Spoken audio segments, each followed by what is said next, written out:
572-0383 and 572-0215. Rev-Up Slu, the alpha of radio. Join the United Workers' Party this and every Thursday on Rev-Up Slu 97.1 FM for an educational and informative program, Meet the Opposition. Participate in exciting discussions from 9 a.m. to 10:30 a.m. Be in the know every Thursday on Rev-Up Slu 97.1 from 9 a.m. to 10:30 a.m.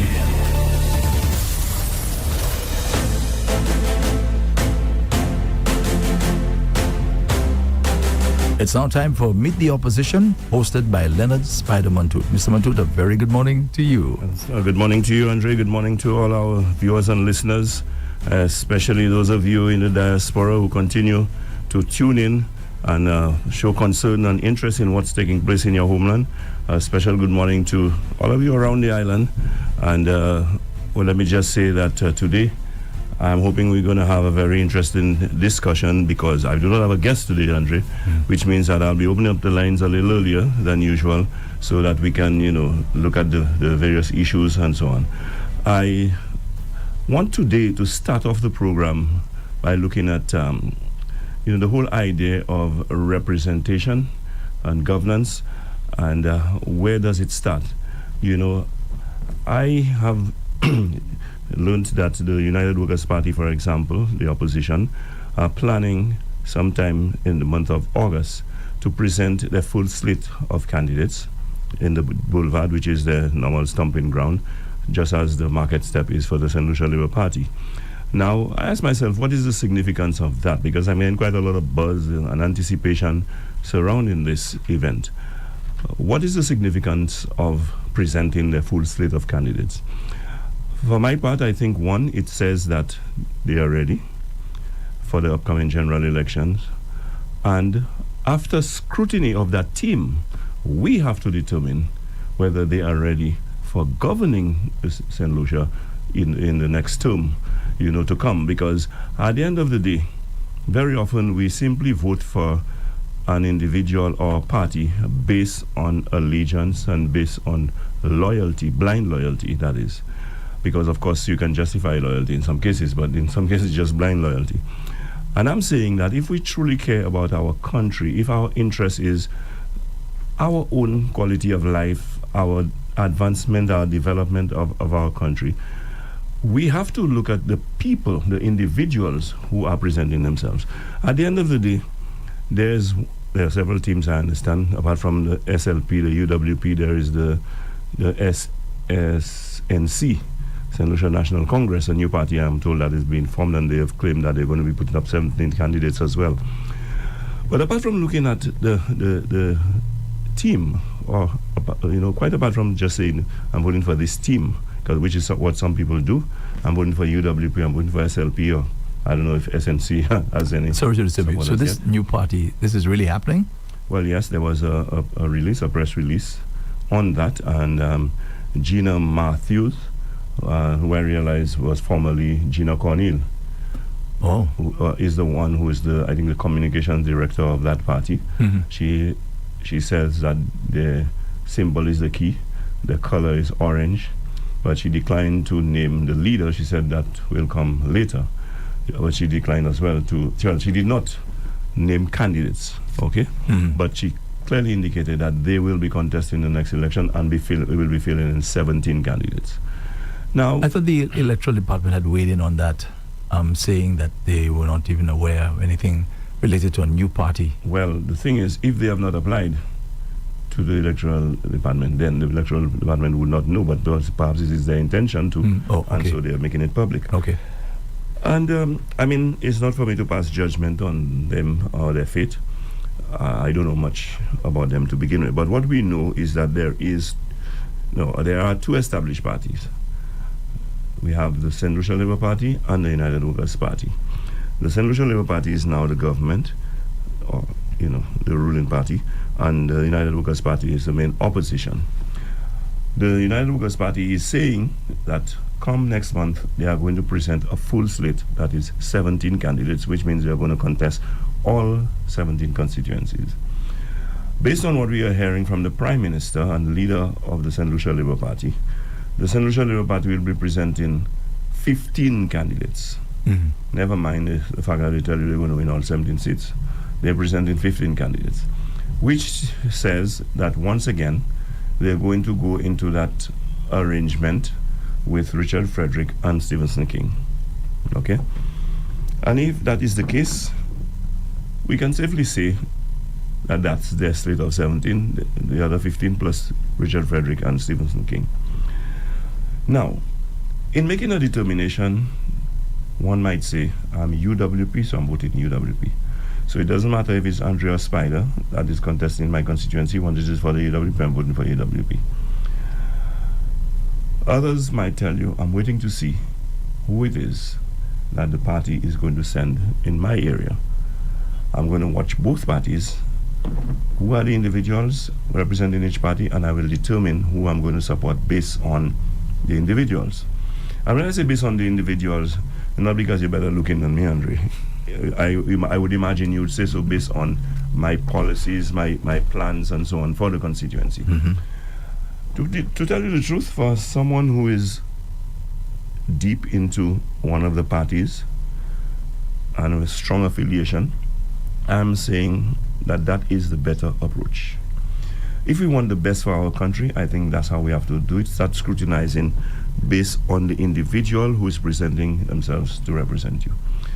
Now, the St. Lucia Labour Party is in government.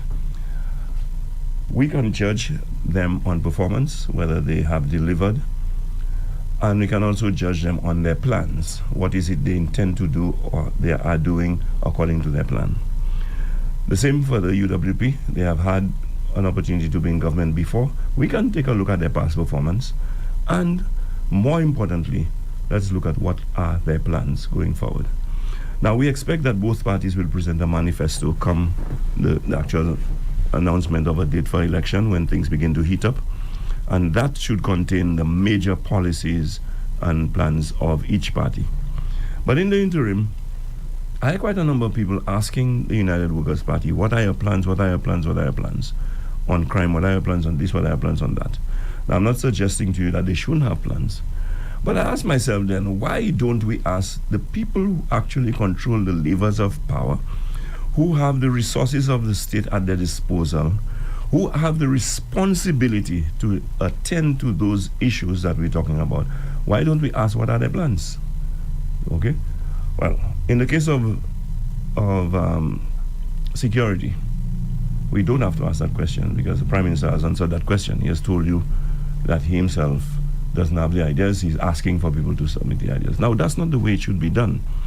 I'm not saying, Andre, you intend to contest Castries North, which I think that's where you live, and you cannot go around in consultation with your constituents and to find out what are their needs and so on, and for your party to have national consultations, meetings and so on with different people to find out what are their needs, because you can't just sit at your home and determine that St. Lucia needs a falling highway or that kind of thing. You would have to carry out that assessment based on what is on the ground. You would have to speak to people to find out what are their needs and what are their concerns and so on to help formulate your plans and policies. That I anticipate will be done by both parties, hopefully.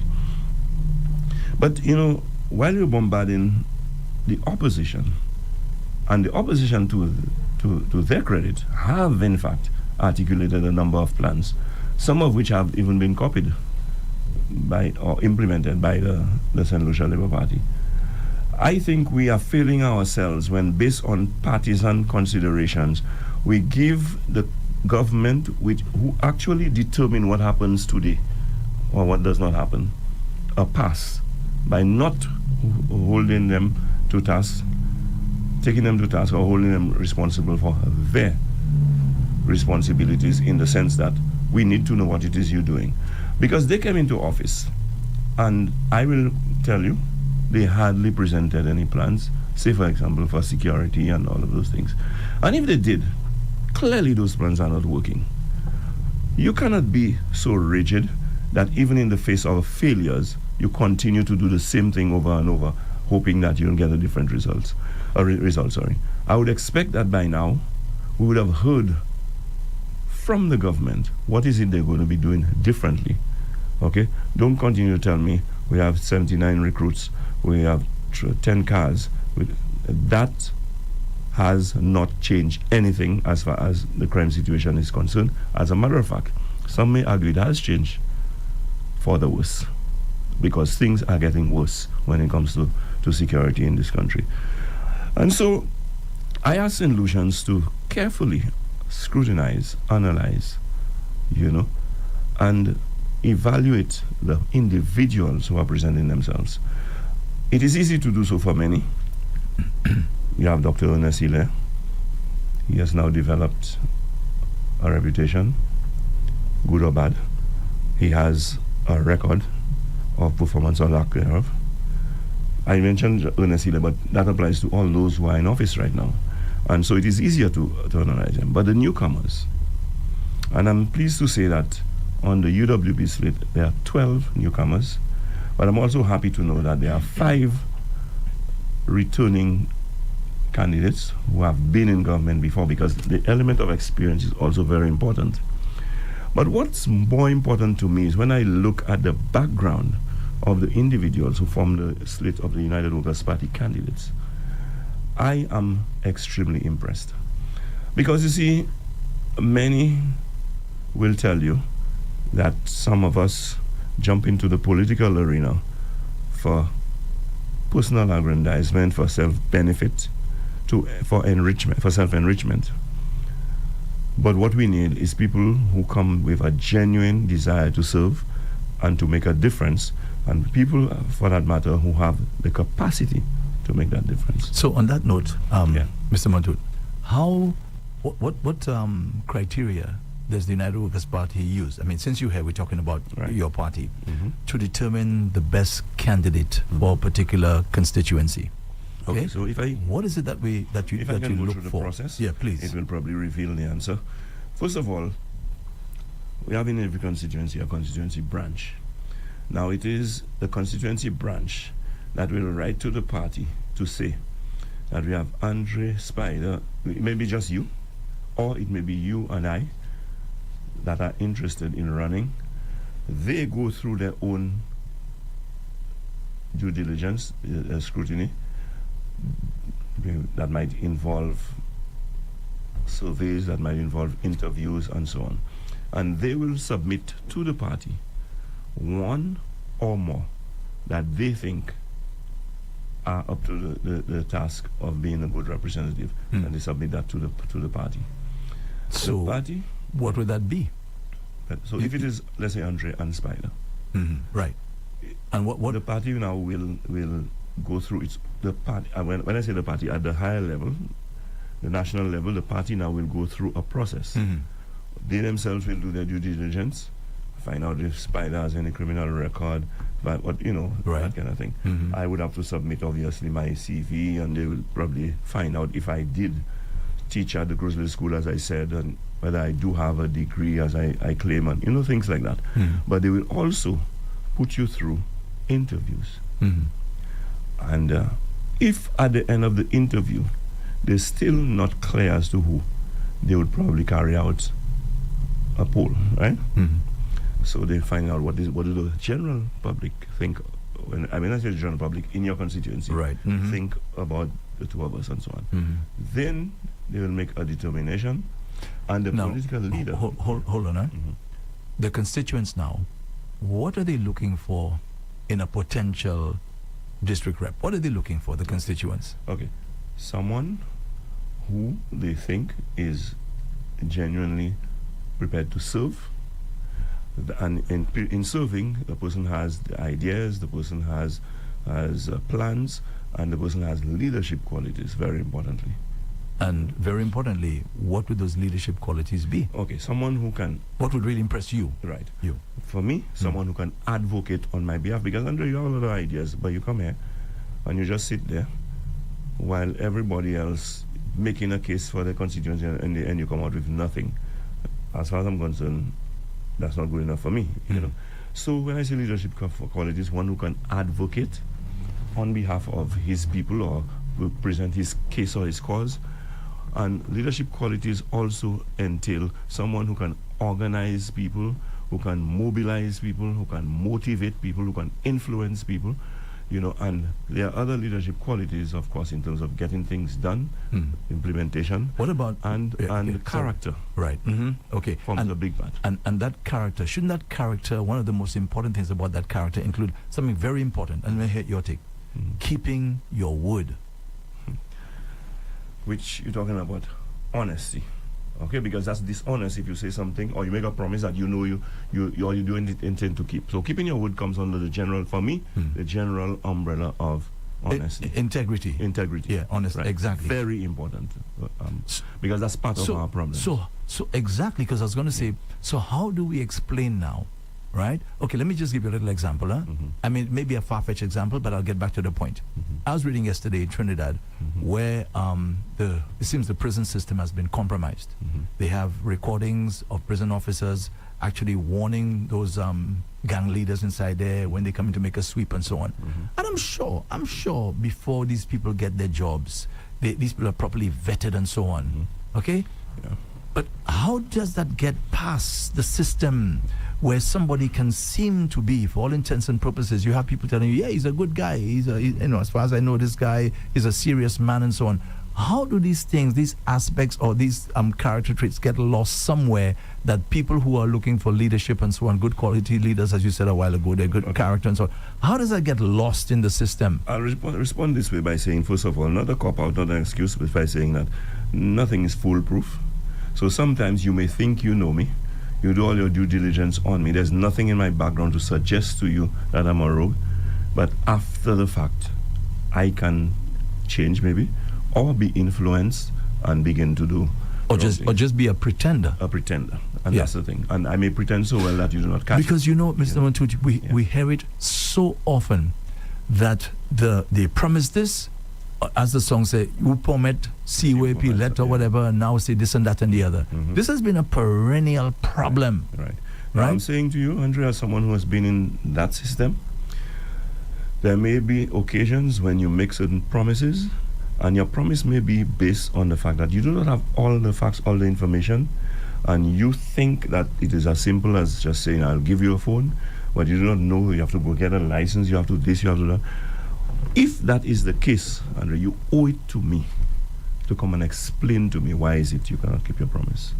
But people just go along and of course, if my explanation is acceptable, that will depend on you, But people just move along as if, well, no big deal, nothing, that kind of thing. Also, I may make a promise, Andre. For example, I will tell you, boy, by 2026, I will have a housing project going on and so on.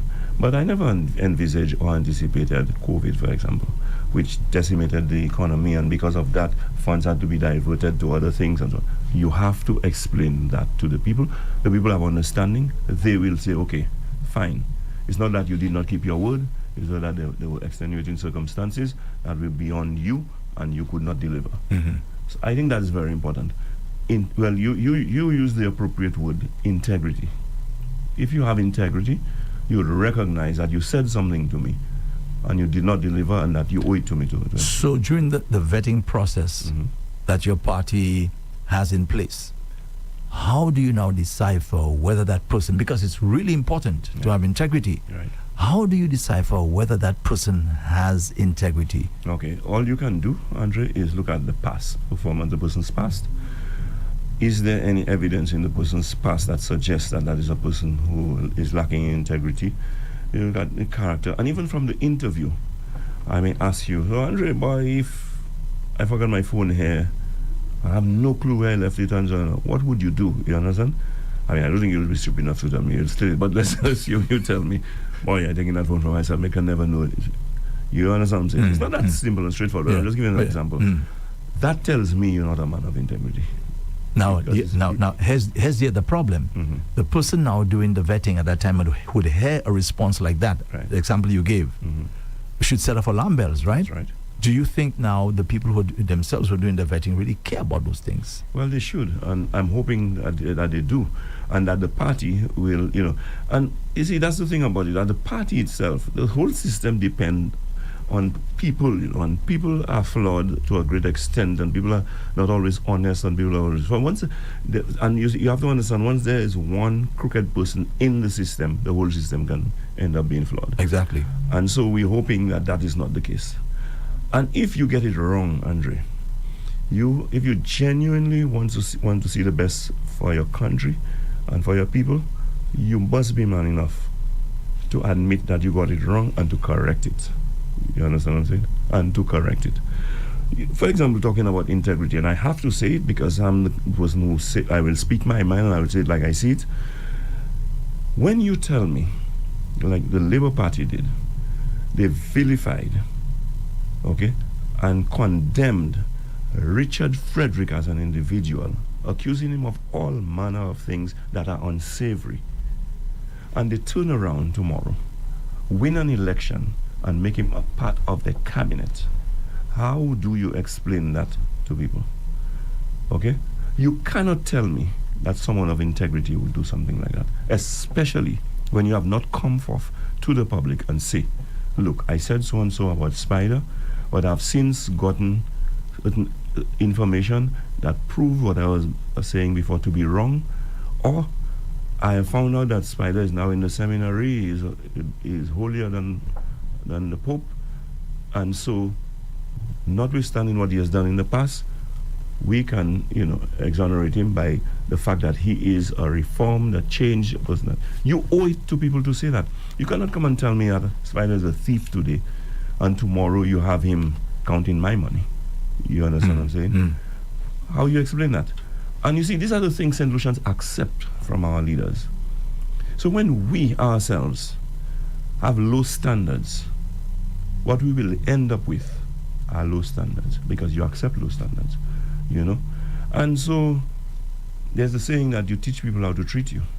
If they know they can feed you with filth and you'll swallow it, that is what you're going to get, And so we have to speak out, those of us who know better, and we have to take people to task, those of us who can speak out, and we have to expose, the people who fall short of the acceptable standards that we should have in our country. And I'm saying without fear of contradiction that the Prime Minister, Philip J. in particular, has fallen way short of the standard that is required of a leader of a country, okay, by that one act, okay, embracing Richard Frederick.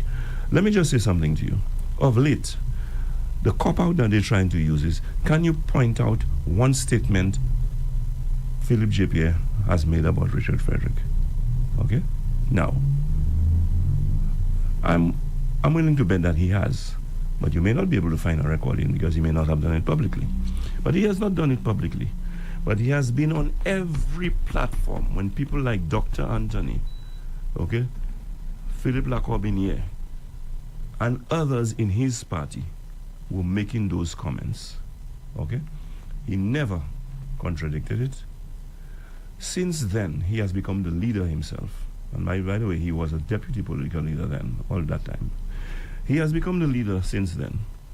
Has he come to say to us that we should disregard what Dr. Anthony said about Richard, disregard what all the other members of his party have said about Richard, disregard what all the spokespersons for the SLP said about Richard, that all of that, okay, is null and void, is not true, and he has done his due diligence on Richard, and he's satisfied that Richard, can be absolved of all of those accusations and so on. Has he done that? So, By the way, I listened to one of the recordings that you're referring to, and I think it was Dr. Kenny Anthony was making certain comments, right? How he wouldn't allow a particular type of person to be in the party/government and things like that. But to be honest, Mr. Montoute, I didn't hear him mention Richard's name. What I saw was at the end of the clip, I mean, definitely that's something that somebody put together. Anybody who watches it can tell, because you can see it's two. You have him speaking on the political platform, and then he looks like he was at his office or something, saying, "Tell Richard Frederick to stay in his section." So The question is, did they mention, when you were making those comments, did they actually refer to Richard directly? Okay. I don't think a direct reference was made, but I can come here and say what I have to say, and everyone will know I'm talking about Andre Paul. Because when I start by saying, people who have been in the media for the last 30 years, and that kind of thing, okay, I am talking about, you are one of the people who will come to mind. And I go further to say, they like to talk politics, they like to this and like that. And I didn't mention your name, but everyone knows who I'm talking about. Because even in that particular clip, you will see where the people are trying to guess the reason for Richard's visa being revoked and so on. Hold on, let me just finish. They are guessing which of the reasons, and they go the money laundering and the this and the that and the other. Right, just giving examples of the reasons it may be his visa was revoked. But what I'm saying to you is that there's no direct mention right. But of Dr. exactly Anthony, what the reason was. Dr. Anthony actually said that Richard Frederick is the worst thing that will have happened to St. Lucian politics. Yes, I heard that. Okay? Yes. He actually said so.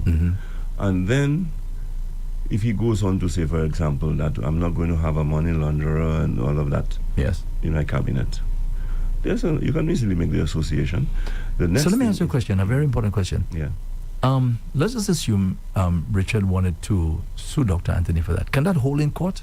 Can he say, well, reference was made about me, but without providing the actual... Well, I'll not pretend to be any legal luminary and so on, but what I know is that when it comes to suing as a public figure, the threshold in terms of what passes is very low, While for a private individual, the court holds it to a much stiffer standard, the liberty and the leeway is a lot more for public figures. So I do not know that he can, sue and that will, because people have a right to certain liberties when it comes to public figures, and so. And so in the final analysis, I'm just going to ask you, do you think then the fact that Richard's name wasn't mentioned directly or said by Dr. Anthony at that, when it comes to the issue of the money laundering and drug dealing and so on, right? Do you think that it is fair, I'm just asking you, to repeat that and ascribe it to, the Labour Party? Well, the question is, would a reasonable man or woman in St. Lucia ascribe it to Richard Frederick? And I think they would. Exactly. So and that's what the Labour Party knows too. So that is the thing now. That is the thing. But the question is that fair? Is that fair? Why not? Why isn't it fair? Because the fact that something is inferred, right, is inferred. It doesn't mean that it's so, but you know how human beings are. We like to grab at these things and believe, especially, as you said a while ago, blind loyalty and so on, right? Okay, but let me just say something to you. When things like that are inferred, or whatever term you used, and then I hear the same Andre Paul has lost his visa, you ask yourself, what are the reasons why the United States would withdraw the visa of an individual? What are the possible reasons? Yes. Included among the reasons are some of the things they accuse you of. Yes. Okay. A bank would terminate your account. What are the reasons? Why would banks terminate your account? Even fellows like me that are going to overdraft and all kind of things like, they don't terminate my account. So it's not for reasons like that. Right. Okay, not because you're mal. But so let me ask you an important question. So say, for example, the bank has 4 reasons why they would cancel somebody's account, right? I'm asking again, do you think it is fair for me, for example, if I see one of the reasons is that I'm involved in money laundering, for example, is that fair for me to infer that it must be that for that particular reason? Well, there are many reasons, and if I can infer that there are more than one reasons that I can apply to you based on what we have heard about you. Right. Okay. So there seems to be some consistency. Because let me just say something to you. There are many people who are convicted, and not because they were seen doing anything, But when you have, circumstantial evidence yes. that, a preponderance of circumstantial evidence lead to the conclusion that is a more than reasonable conclusion that it is you. That is what that is at play here. Let me give you a little example. Yeah. Vibes Cartel, during his trial, you know what was used? Circumstantial evidence, Right. things that he said, right? So, and that was used against him, and he was actually found guilty. Now, you know, I mean, the public, they don't believe that at all. Okay, that is probably because of their love for Vibes Cartel Exactly. and so on. But I'm So you know, saying so bring it to the politics now. You know, some people just don't care. let me just say something to you. The United Workers' Party, Richard was a member of the United Workers' Party. And you know how clannish political people are when it comes to parties and so on. Even those who would not criticize him or condemn him believe what they heard about him. Okay? That says a lot. Now, Andre, Spider is a drug dealer. You go outside, you see my Lamborghini. I come here, you see my gold chain, my gold watch, and everything.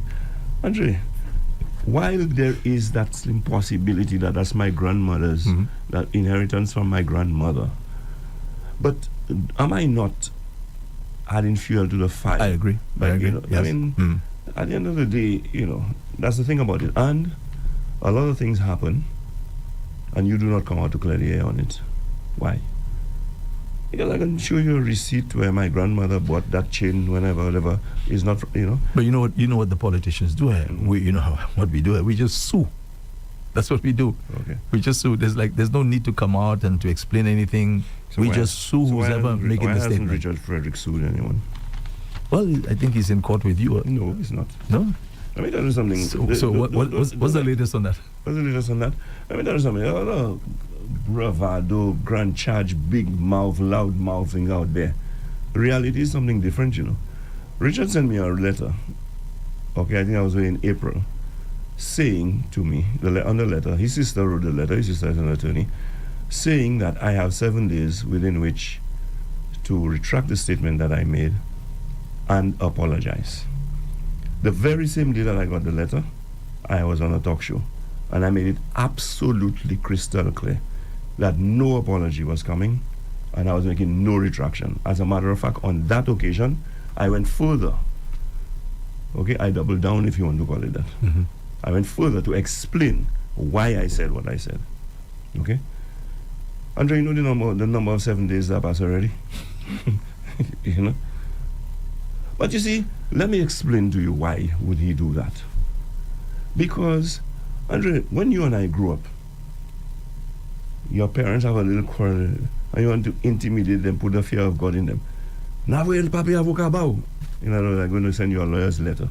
That's what he did, send me a lawyer's letter. So I'm supposed to be afraid, Andre. You know, but maybe I didn't get the memo, because I'm not afraid. Okay? I challenge him to take me to court. All right? Because that's what Richard specializes in, intimidation, bullying, and so on. I understand that. I know the character, I know the individual, more than he thinks that I know him. Okay? I don't only know him, I know about him. Okay? So I'm not a madman. I keep saying to people, I spent at least 20 years in elective politics. I'm still involved, because you can say I'm still involved, so it's about 25 years now I'm involved in politics. I've never had to pay for anything that I said. Because I don't make... You see, I might make unusual comments. I might make uncomfortable statements. Okay? But I do not make statements that I cannot substantiate. And that's what he has to get into his head, and that's what he has to understand. Okay? There are many things that I believe, Andre, but I will not say it because I cannot substantiate it. You understand what I'm saying? Maybe as far as the alleged suit is concerned, your number hasn't come up as yet. My number hasn't come up yet. Well, let it come. Let it come. You see, that's what I'm saying to you. I mean, I have no fear, because I will defend myself. And in my defense, he will be exposed far more than he has been already. And that's why I look forward to him doing it. You understand what I'm saying?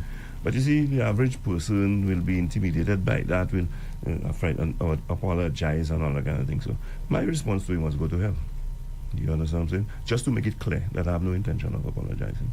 You understand what I'm saying? Because I will not be silenced through intimidation, and I'll be bullied into backing off. You see? And so, now, when you talk about character, Richard has been a public figure for a long time now. His character has been on display. Okay?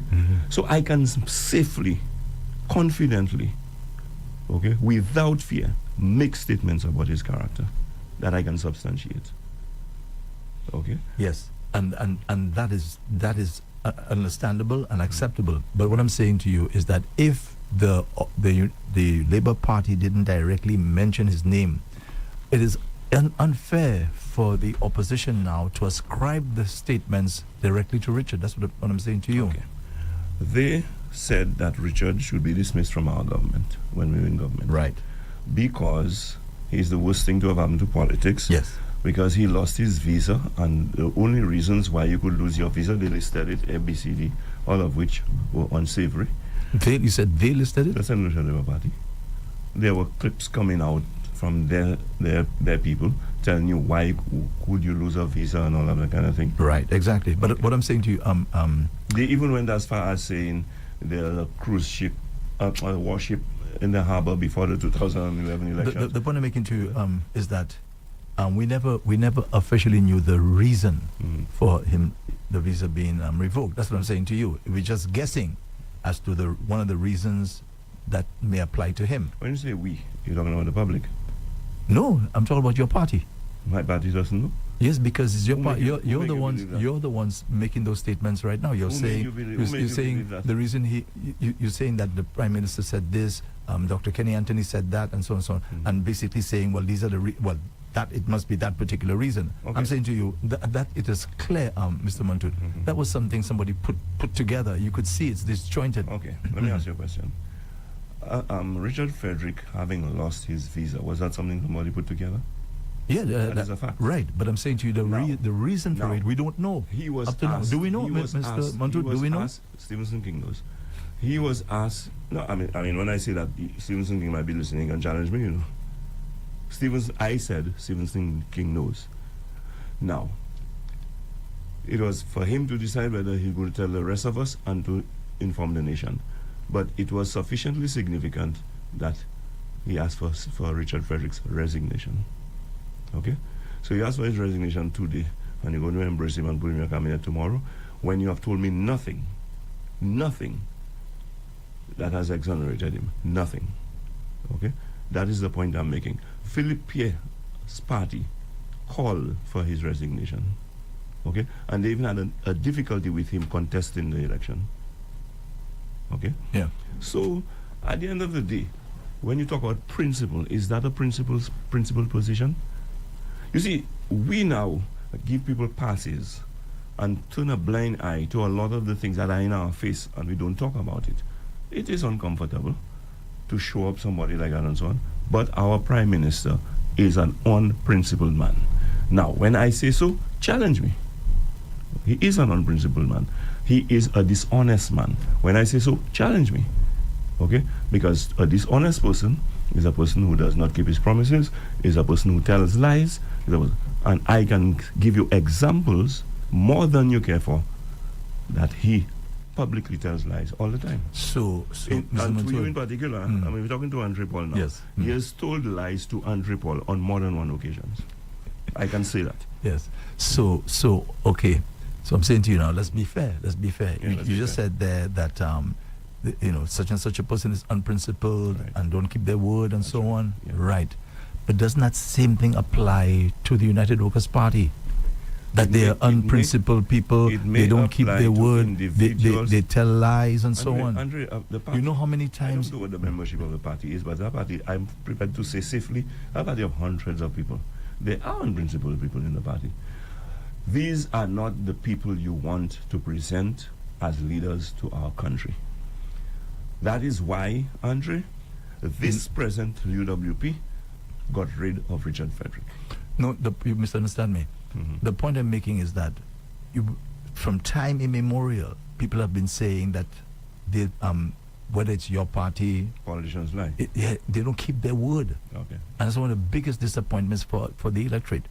And that is why you have now people saying, oh, choose the less of the two evils. Okay, that may be so. But let me just say this about keeping your word. Again, politicians sometimes overpromise in their overzealous nature. wanting to impress you and when you're good, they may overpromise. On occasions, they may not even consider all the pros and cons before they make the promises. They know you like a car, they promise you a car. Right. Okay, they don't even know that government don't have money to buy a bike before they say that to you. And so they end up not being able to deliver. So that's a form of dishonesty. In the sense, you can't say that, but should I say that it's an innocent, I don't know, call it an error, because I know you, Andre, will tell me I should have verified all the facts before I can make that promise. But that now, while it is wrong, it falls in a different category to when I sit here before you and tell you I'm 36 years old. I know that is not true. I know you know that is not true. I can substantiate what my actual age is by simply pulling up my birth certificate, but I will sit here and tell you I'm 36 years old. Andre, that is blatant, bold-faced lies. A while ago I said to you that a politician should be one with integrity and so on. Now you want to ask me, so do you think a politician? I never said that. Come on. That's blatant, bold-faced lies. Because by next week, you may ask me that, and because I'm not 36, I might not remember. Okay? If that may be a genuine situation, because I've forgotten, because I'm aging, my mental capacity is diminishing, and so on. But 3 minutes after I said what I said, I'm going to deny it after. That's inexcusable, Andre. And even in cases where I have had opportunities to go and verify what it is that I said, because with the internet now, after the show I can go back and listen to the show, and then I come back here tomorrow or next week and double down on it and still deny that. Come on, that's dishonesty of the highest level. Now, there's that saying that I like to quote from Albert Einstein, that if you, well, I'm not quoting verbatim now, but if you cannot trust someone with small matters, okay, if someone has problems with telling the truth in small matters, you cannot trust them with important Well, let me matters. give you an example of a small matter. How about I will call you? How about you? When I say you, I'm not talking about Yeah, you. no, How about you not taking people's calls? Okay. When you promise again, you that promise one is a certain little things, complicated. and again, as I said to you, that's not on one side; it happens on both That sides. is a little complicated, Andre, and let me tell you why. No, but you said if you can't keep your word in little things, I consider I will call you back a little thing, or call me at a certain time. That's a little thing. No, it's not. But let me explain to you. You, Andre, I'm here now. I'm saying to you, Andre, boy, I'm on the show now. I'll call you back, and you may be genuinely saying so, because you intend to call me back. Right. But as soon as you finish, Tony calls you and tell you, boy, Andre, you have to hold on for me. I have something important to do and whatever and things so. So you cannot call me back. Then by the time you finish Tony's shift, you've forgotten and so on. Now, that's why I say it's complicated. But if you telling me, Andre, you going to call me back just to get rid of me, I have no intention of calling back, that I have a problem with. Okay. So here's my response to that, and I can show it to you. I have it in my pocket. Yeah. I have something called a to-do list, because I know I'm as human, I forget. But I ensure if I give my word, I tell you I will call you back. I'm going to write this down to ensure that when I go back now, I look at it. 'Cause I take a look at it every now and then to see who and what is it I'm supposed to be doing. To me, that's what somebody of integrity would do, because sometimes the person that is you say I will call you back to, sometimes that person is a matter of life and death. It could be that. And especially that's explained to you already. And you understand the situation, you hear the situation, but you as you said a while ago, things come up. But if it's really, really important and you're concerned about your integrity, you would ensure that you keep your word. And that's what I'm talking about. Yeah, well, I agree with you in that case, Andre. I agree with you in that case. But it is not every case that indicates lack of principle or lack of integrity. It's not every case. And you know the amount of people they do that too? Yeah. I mean, At the same time I could just be one person. At the same time too, Andre, I guess while I have the privilege now of speaking just like anybody else, but I have been there and I can relate to some of the situations that those people are subjected to. And I can tell you, the general public has to be a little more reasonable when dealing with politicians too. Because, Andre, let me just give you an example. I mean, people come to my constituency office on constituency day, and because of the sheer numbers in Groseley, when I go to the constituency office on a constituency day, sometimes I can't even take lunch because I'm trying to see as many people as I can. And you, Andre, will come and tell me, boy, how Tony's waste pipe from his sink is dropping water on my land and all that. What do you expect me to do about that? There are systems in place, the police, whatever environmental department and health and all of that in place. Your pipe has no water. Before you pick up your phone and call me, call Wasco. They are the water company. Now, I probably would not have said so before. I would just say to myself, man, you meant Andre can call Wasco, and I would pick up my phone and call Wasco and say, well, the people in Groseley said they have no water, or people on whatever street say they have no water and so on. And maybe it's a busted pipe, Wasco would send somebody to attend to it. But Andre, you could have done that for yourself. You understand? Right. So that is putting an unnecessary burden. Right. So now you know what the politician will do. Again, because he or she doesn't want to disappoint the person, they say, okay, I'll look into it. Now, that's a promise you make already. Yeah. Instead of saying to the person exactly what you just said there, well, no, that's but not... You know what I used to do? I said, but so why you didn't just call Wasco in a nice way? Because you know... Yes. I mean, you can shout at them and tell them, well, I cannot, in a nice way. But I would still call and get back to them and say, I called Wasco, they said it's a busted pipe, they'll see about it. Bravo to you. And so on. Bravo to you. But, Andre, how much of that can one individual do? When in a day, well, I agree. So the important thing is not to give your word. That's what the point I'm making. Well, I agree. But there are cases when I've told people like it is, and boy, that didn't sit well with them. You see? And it may mean a vote. Losing a vote. Yeah. And so, but you see, why it will not change? You, my opponent now, Gasson, you mean after you vote for the man, and you will not look at it in an objective manner. You'll try to capitalize on it. But guess what now? They now are going to end up in power, That's right. and the same thing happens. That's right. And you see people all of a sudden just turning against them. You see, I like to give direct examples when I can. Groseley is a big constituency. I think only, in terms of land mass, perhaps only Swazelle and maybe Cashier's Southeast has more land space than Groseley. Not to mention population. Because while I always used to say to Bradley, while you have a lot more land mass than I do, in terms of area to cover, there are some areas you don't have to cover because there's nobody there. But it's almost as if every square foot in Groseley, there's somebody. So the land mass I have to cover all of it. So,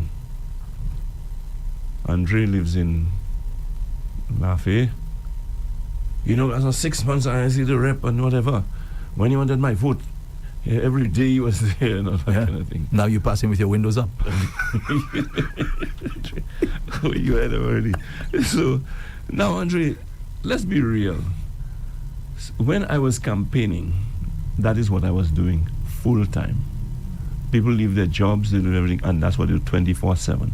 So I can pass Lafayette 12 times a day. Okay? Now, you, Andre, made me your parliamentary representative. I have a million things to do. You still expect me to be in the area. That's not practical. That doesn't make sense. If I am, that means I'm not doing anything. So, Kenson, for example. Oh, you're not seeing your rep? Well, boy, now when I hear people complain, I just laugh. I say, boy, I thought he would be ubiquitous, that everywhere you turn, you'd see him. But people tell you how long they have not seen him. Yes. Now, sometimes I do say to them, but fellas, let's be reasonable. The man have work to do. He can't be everywhere and so on. Though I accept you must make time and so on. Now, you may not be able to make time to go to, let's say, La Bonne 3 times for the month. But at least once you can pass. But you must make it possible for someone from La Bonne to be able to reach you. For example, you have a constituency day. They can come to your constituency office. You understand what I'm saying? And so, when you don't do those things, the people have a right to complain. But I think people go overboard with it and so on. And if you hear the things people come to your constituency office to you with, and if you hear the things they want to see you for, that's unreasonable. I have a very important question. Yeah. And I've often tried to get the answer. So maybe now that maybe you're not directly involved in the belly of the beast, maybe you can give us an answer. That's right? why I have a show called Tell It Like It Is. I can tell it like it is. Exactly. Yeah. I have often wondered, how is it that somebody who can be so loved in a constituency, and even probably the entire country for the most part, a person can be so loved, and then all of a sudden now, after 5 years or 10 years or whatever, you have this swing, right? A swing, and the same person that was loved is loathed. Right. I do not understand that. Well, I understand it. Because, first of all, ask yourself the reason why they love you. It's because you're a kind person, you're a caring person, and so on. And what does a kind person do? They're giving. They show compassion, concern, interest, and so on. So, I love you for that. So I put you as my rep. Andre, people of that nature will not survive in politics. They cannot. Because, you see, people expect so much from you that you can never deliver. And because you cannot deliver, they despise you for that. And the same person that they love so much, they turn against you. Because, you see, because if when that one was just ordinary fella, I pass, I tell him, when guys gave me $1 to go to the bakery and so on, he gave it to me and so on. You know what my expectation is now? When I tell you, give me $100, now that you're the rep, I will get it. And that may not be practical, that may not be feasible. You know, I may be worse off now that I'm a rep because of all the commitments that I have to take care of so many different people and so on. I remember a constituent coming to me and saying about she needs to go to the doctor and she needs $2,000 and everything that. So I said, well, look, I don't dismiss people just so. I ask questions. And I said, but why don't you go to the polyclinic? You may just have to pay $20, you know, and you can see a doctor there and whatever. Oh, I can't tell you. So all the money they're giving you, you want to keep the money for yourself. And sorry, I want money. She actually believed that I'm given an allocation every month to spend on constituents. You see, first of all, we are the ones who give that impression, you know, Andre. Education is necessary. And even we have to blame our education system, the schools. You know, many St. Lucians do not understand government and how it works. She actually thought I had some sum of money I'm collecting, and I'm trying to hold back as much as possible to keep it for myself, you know. Not understanding that if I give you that $2,000, it's out of my pocket it's coming from, Andre. There's no provision for that through the government system. You understand what I'm saying? And so I had to explain to her, look, in the end, well, she actually understood it. I said, but no, where am I getting 2,000? Can you imagine if everybody who you see outside there have to ask me for $200, not 2,000? Where am I going to get it from? A guy once came to me and told me he wanted me to help him save his house. He's looking for $265,000. Andre, at that time, I had not made $100,000 in all of my salary. Okay? Gross, I had not made $100,000. Where am I getting $200,000 to give you? So I said to the man, because I'm looking at the situation, I'm thinking of how I can advise him and so on. I said, well, look, why don't you try to sell the house right now if it is worth so much?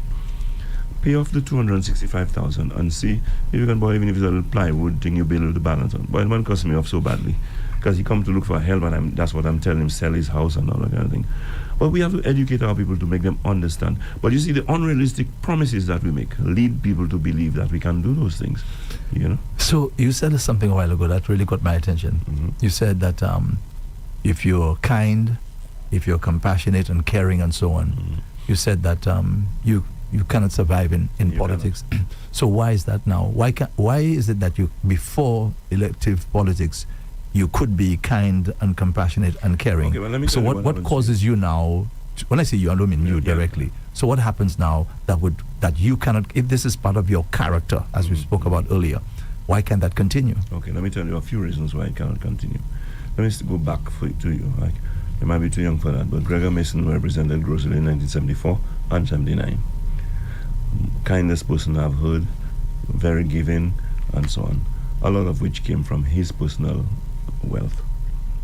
Gregor Mason became a bankrupt. Okay? And Julian Hunt, very kind, very giving person, and so on. I can say he became a bankrupt, but I didn't see the affluence he started off with when he came into politics after he left politics. That's all I'm prepared to say for now. Now, you, Andre, have a little sense. Realize what's happening to you. You now probably cannot even pay your own bills and so on. You have to check yourself, take stock and so on. So you change. You're not good. You understand? You're not the same Andre that I knew. Andre, we have to be real. Okay, we have to be real. Let me just tell you something. From my personal experience, if you are to be what people want you to be and what people want of you, not only would you not survive in politics, you would personally become a ruin from a personal, private point of view. Okay? Because let me just say something to you. Before I get in there, I spend real money in a campaign. Because you want t-shirts, I need to put posters, I need to come on the radio and pay for ads and all of that. You not moving a finger for me without getting paid. Because I tell you to put up 2 posters for me. You want money for it. I have to buy t-shirts to give you. You're not even satisfied with 1 t-shirt and so on. Andre, it is an expensive affair. Alright? Now, some people are lucky. They get donors to cover their expenses. Some people are not. They end up in debt. Okay? If you lose, you have to find a way to pay that debt. If you win, people continue asking more and more and more of you, and you have to remember you have that debt to pay and so on. So I'm happy to have that discussion with you, Andre, this morning, because some people... I hope your supporters are happy as well. Well, I mean, but they know what I'm talking about. And maybe some will not be happy because maybe I'm exposing some of what they do and so on. And that is why I say we must... So Mr. Montoute, then that would mean that you have a group of people, whether in power or in opposition, really and truly, who cannot be caring and kind and compassionate. Not that they cannot be; they have to be open. Because you said if you're that way, politics is not for you. Because I understand. I totally understand what you're saying. I do understand. Yeah. So that means then, well, I guess maybe that really answers my question now as to what happens that people can be so loved. And as you said a while ago, the reasons because you're kind and compassionate and caring, and then that changes because the realities set in, and you have to you can't be that way before because the environment now does not allow you to be that way. But no wonder that happens then. But Andre, let's look at the current slate of candidates. Because forget me, I'm passé. All right, let's look at the current state of candidates. Do you think that's what happened to you in the constituency? Well, I mean, to be honest, if you're in politics for as long as I have been, you will have people who despise you. For the simple reason that you, Andre, voted for me and think that I will buy your car. That'll never happen. And you're not reasonable enough to realize that's an unreasonable expectation. So you hate me. I don't hold myself responsible for that. You understand what I'm saying? In a sense, you might tell me, boy, you all should contribute to educating people better and so on, and not raise expectations. I don't think I did, At the same time, too, I may not have been everything to everyone that they wanted me to be. That will bring its share of things. And there are many, many things that bring about, and there are certain statements that I make because I'm of that conviction. You may not like it. You understand what I'm saying? So all of those things, and of course, there were some things that I did that was not, really on the level of what people anticipated or I should have done or whatever. Yes. So I'm not saying that does not exist as well. So for you to come out as popular or more popular than you went in, honestly, I want you to show me that person. Now, Andre, what's good? Do you think a person like maybe Alan Bousquet? Yeah, well. Do you think that eventually people still loved him? In today's politics, it's different now. I don't think it will be the same for him in today's politics. I don't think it. And Sir John. I don't think it will be the same for Sir John either, because when you leave politics now, I'm prepared to say I can substantiate it with evidence, but I'm prepared to say there are more people who hated me in 2001 than there are today. The fact that I'm not in politics anymore, I'm not contesting and so on, because there are actually people in Rosedale who greet me now, and they weren't doing that so before. So if you run again, you may just win. I don't know about that, I don't know about that. And so that's just the nature of the thing. And for example, once you announce yourself as a politician, the same Andre, people see you in a different light right away, and so on. Now, what I'm afraid of in our democracy is that it's slowly becoming an endeavor for rich people. Now, there are people who are not rich, who have a contribution to make, who can make a significant and great contribution, who have ideas and so on. They should not be ostracized by the prevailing conditions that I must be able to spend $500,000 in a campaign for me to win an election. You understand what I'm saying? And we have to be mindful and very careful about that. So, I don't know, we may have to get to the stage where the state may have to provide a certain amount of campaign financing so that everyone can at least do the minimum. You understand what I'm saying? Yes. And so, and you know. I have another important question before you move on. I noticed before somebody enters elective politics, and especially when they make the announcement that I want to contest a particular constituency, they speak out. They speak out. They tell you all the things that are wrong with the country, all the things that are wrong with the incumbent. They speak out. Now, they maybe win or they probably lose. However, after they have won or maybe, and they served, and they're out of power, all of a sudden, you had nothing from these people. So I'm asking myself, so doesn't the problems of the country still exist? Why aren't they speaking out and doing the same things that they did when they were seeking office? I can only give you my opinion on that, because that does not apply to me. You hear me speaking out still. I lost. All right? When I was in government, I spoke out, much to the chagrin of some of my own members, because they didn't like what I was saying.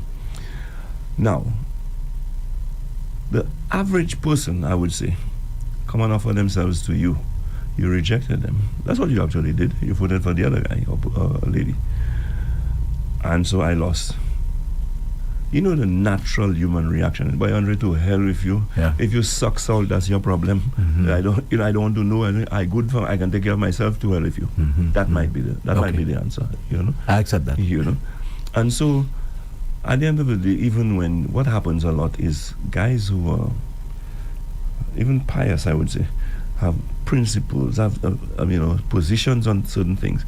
They get into government. Their government now, not doing some of the things that they advocate, but they have nothing to say.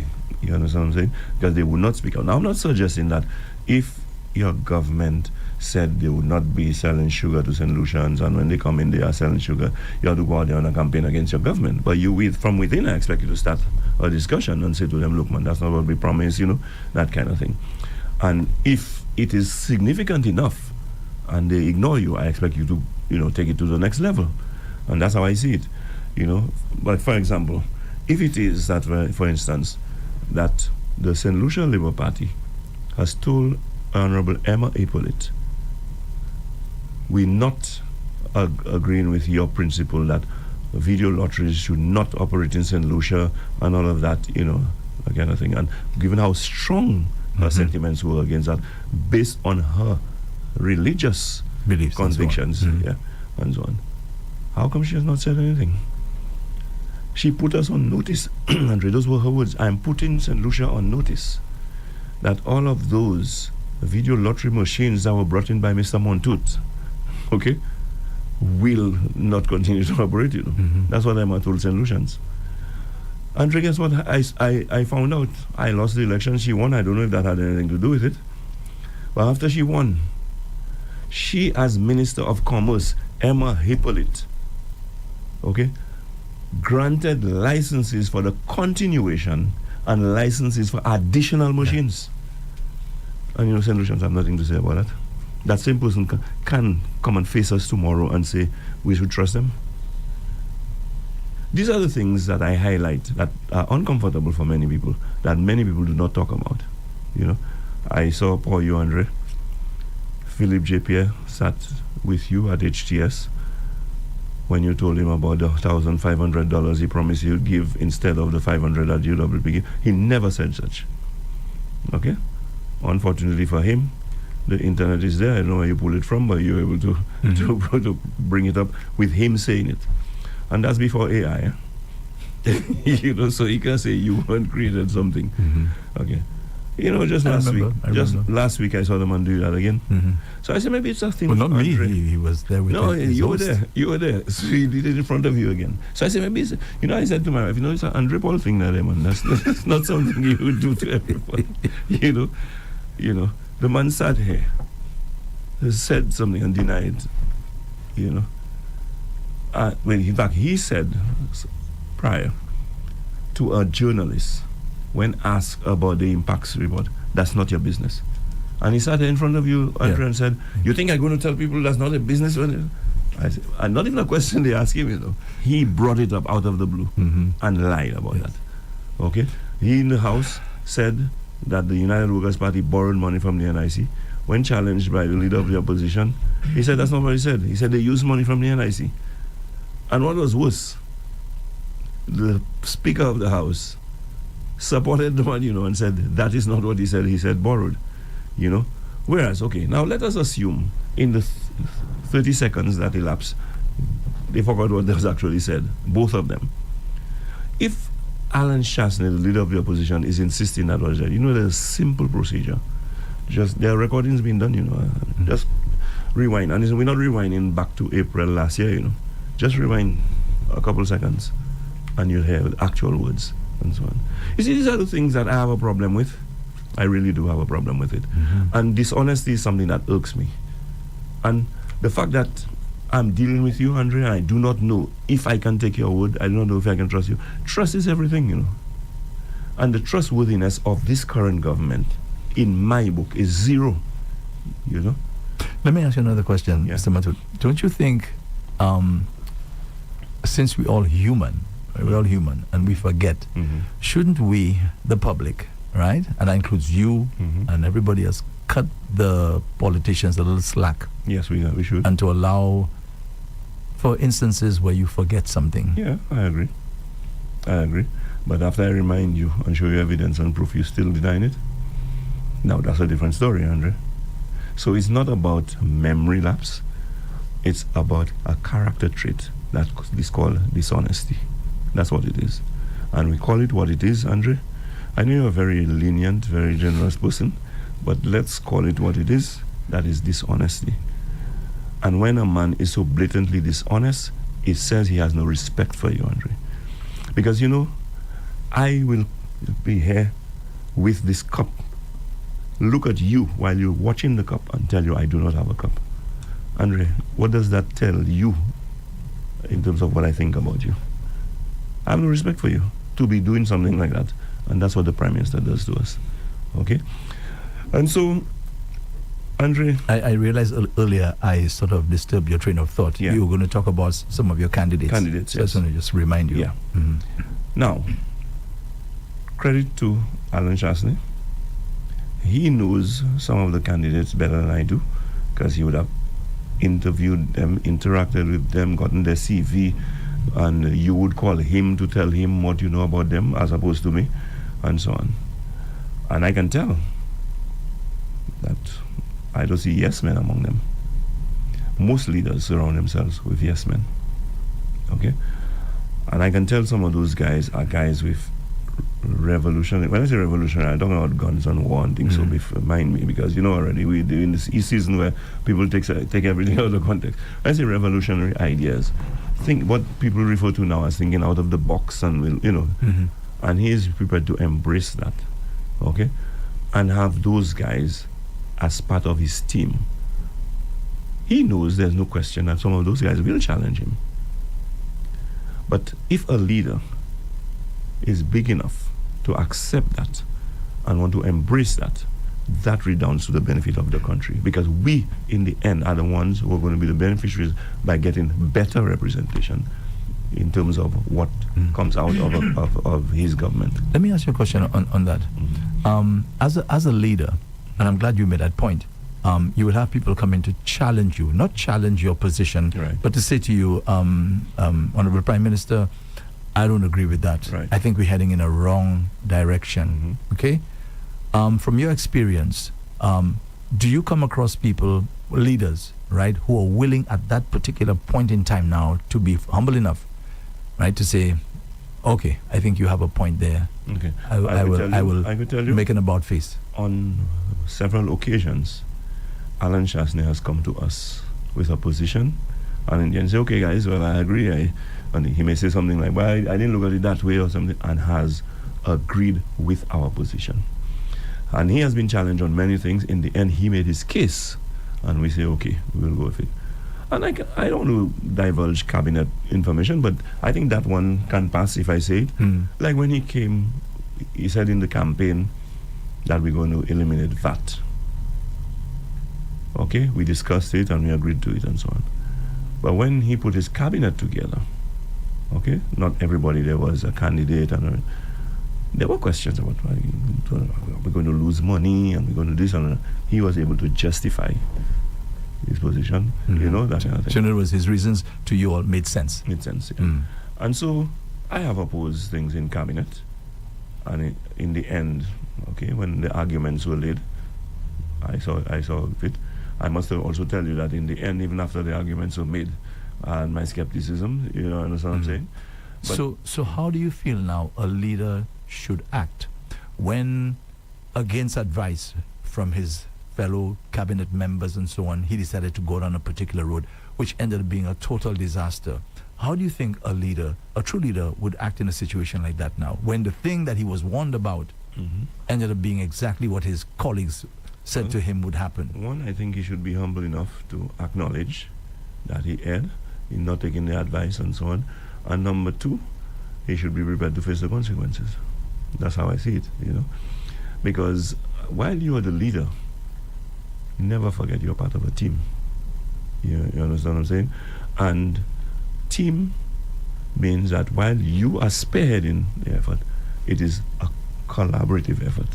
You understand? That has to come out of consultation, and you cannot always get everyone on the same page. That will never happen. You understand what I'm saying? Because I remember at one time the UWP, I've always been big on, never mind what the Labour Party says, on not concessions is not the word. What is the word? On subsidies. Okay? I was one who was against subsidizing sugar. Why? At that time, it was being said that St. Lucia is one of the leading countries in the world when it comes to sedentary lifestyle diseases, especially diabetes. Yes. And I associate diabetes in St. Lucia with heavy use of sugar. Not necessarily just sugar, but soft drinks, whatever. Sugar. And I thought that we'd be doing a service to our people by forcing them to adapt to a new lifestyle of being able to think. Because now maybe it was a position based on my own personal experience, because I grew up with a mother who was diabetic. And I remember when she cut out the use of salt and sugar, she was diabetic and hypertensive. And I understand what it is for someone who accustomed with their sugar and so on. I mean, honestly, they gave me cocoa tea one time without sugar. Andre, honestly, that was worse than any medicine I had taken, you know. Yeah. But eventually, Andre, like now, I can drink anything for you without sugar. Because you develop that acquisition of yes. You know, you acquire rather that taste and so on. So I was thinking from that standpoint, we would be doing our people a service, and at the same time saving government some money in two ways: by not having to lose that subsidy, and by not having to pay the health cost of the consequences of using sugar. But the arguments were made, but that's like a staple for St. Lucians, that, you know, how the mother would send her child to school with a squash, you know, and so on, you know, all of those things. And so the counter argument prevailed, counter to mine, right, prevailed, and so on. But I'm still of that view. Yes. I'm still of that view. So in other words, the majority of your colleagues yes. agreed that you should subsidize the sugar. Yeah. Okay. Yeah. And I didn't go in a big war against it, and but I mentioned it in Parliament. I mentioned it in Parliament that I personally did not support it. You understand what I'm saying? And so you don't find that happening. Now, credit to my leader. Okay? He accepted, and that was my position. You understand what I'm saying? And so, you see, but you have to give credit where credit is due. And so people make all kind of comments about he's a massa, he's a this, he's a that. And you know, like, for example, Yadi made a statement on his show that they should beat Alan Chastney because he think he's this, and he went to visit St. Jude, a public place, huh? Yes. And they should beat him up, and he himself, Yadi, has to beat up some politician before he dies. Those were his words. Okay? And then I heard the Prime Minister talking about crime and you have some surrogate of the UWP or some supporter on a podcast, the kind of statements they make, he didn't say what it was, the kind of statements they make, and I say, but whoever it is, if they made a statement that needs to be condemned, should be condemned, and not just by Philip J. by Alan Chastney and everybody in the UWP who, have the best interest of St. Lucia at heart. But you're not hearing your spokesman, who is out there on a weekly basis, spewing that kind of thing, actually outright, openly preaching violence, some of which, by the way, has been endorsed by Richard Frederick. Okay? And you have nothing to say. So I made that statement. Okay? Well, Yadi took offense, of course, and called my phone. What did you say? What statement did you make? No, Yadi made a statement that he should beat a politician before. He has to beat a politician before he dies. Somebody called yesterday on the show and said, use the word flog. Was flog used? So he sent a clip to me showing that Alan Chastney was saying, one for Philip Pierre to do this and that and that. I don't remember the exact words, but he should be flogged. Flogged, yes. And Dominic saying, for whatever crime and whatever is mishandling, or he should be brought to the square and flogged. Now, I'm not making excuses for anybody. I prefer if they do not use that kind of inflammatory term. But I genuinely do not believe that they're literally saying so. Okay? Like, it's just like a saying. As about eyeliner, they should drown you. For, you know what I mean? I don't think the person means that they should take you and drown you. But they're trying to show how absurd what you said is or whatever. However, in our current environment, I think, especially the crime situation in St. Lucia, I think that kind of rhetoric should be avoided. By everybody. By Agree? everybody. Yeah. But I was thinking it's particular by my side. Okay? It should be avoided. So he sent that to me. Fine. Now I could have respected that, but he's going to send a voice note about and I'm not going to say what is your house slave. Okay? He called you a house slave. Yes.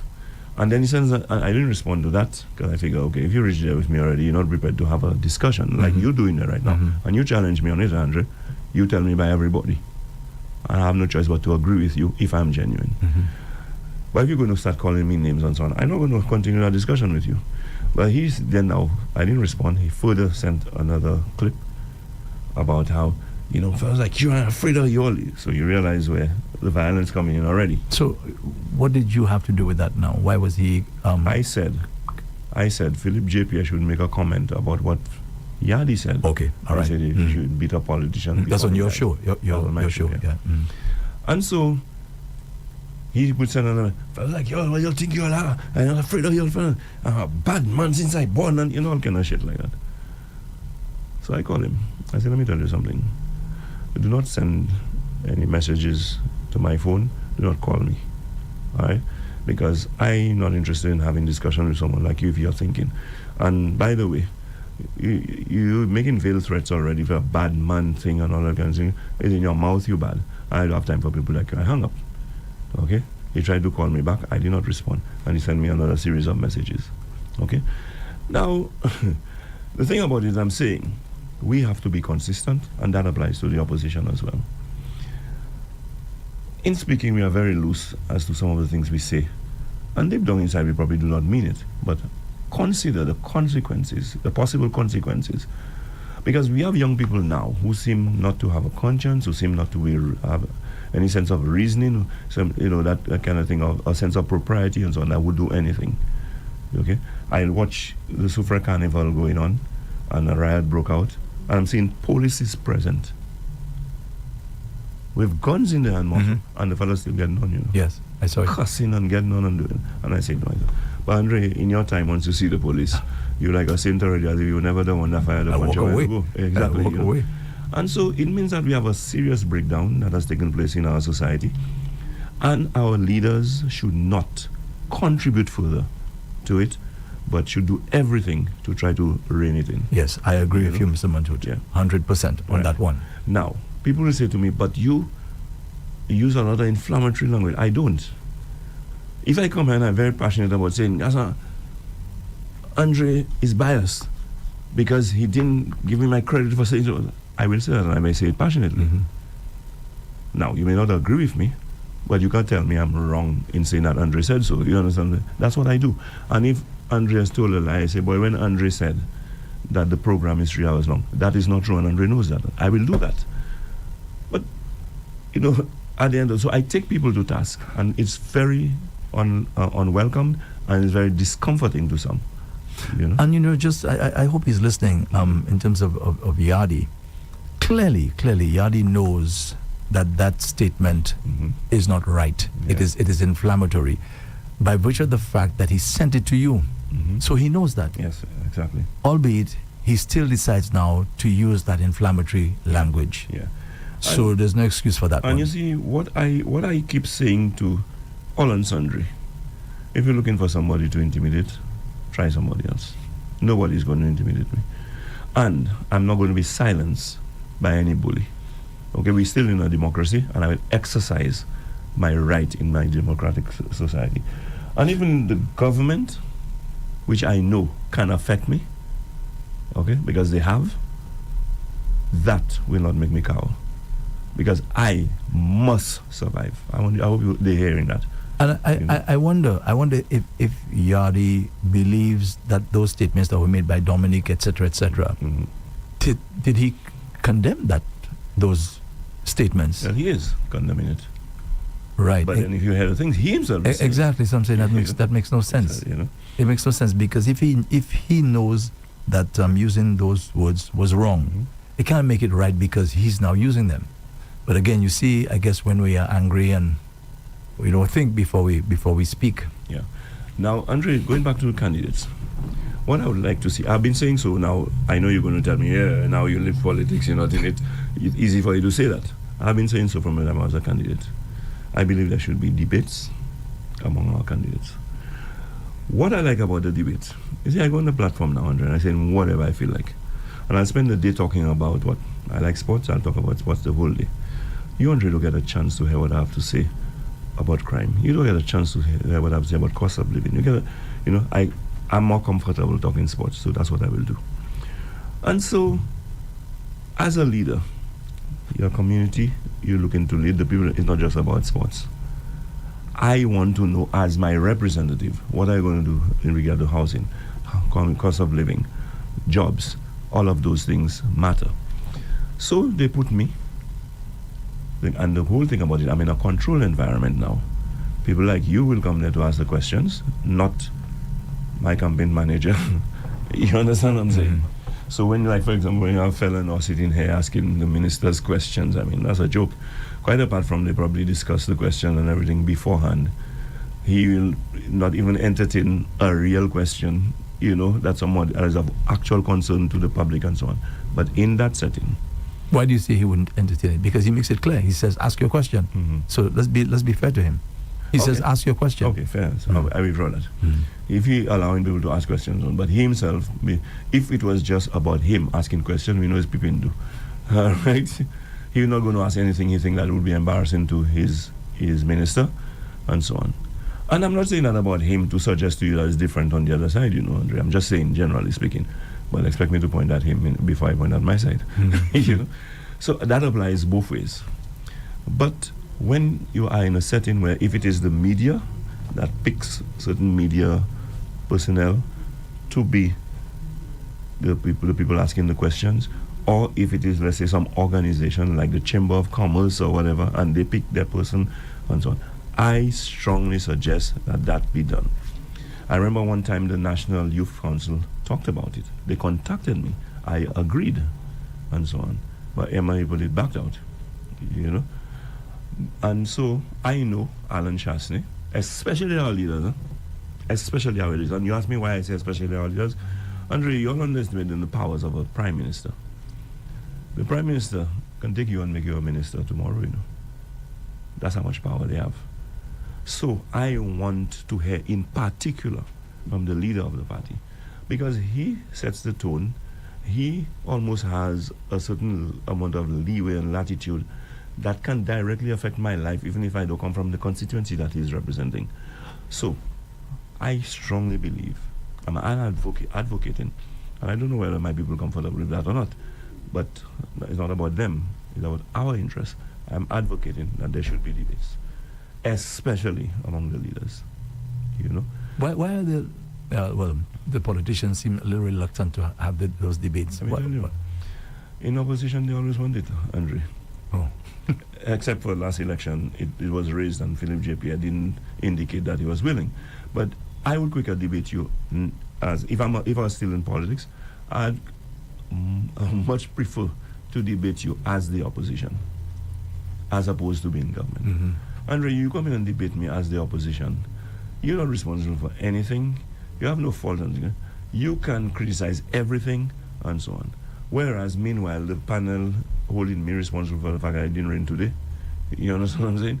They don't hold you responsible for anything. You can come and say, well, you do this, you will do that. There's no limit.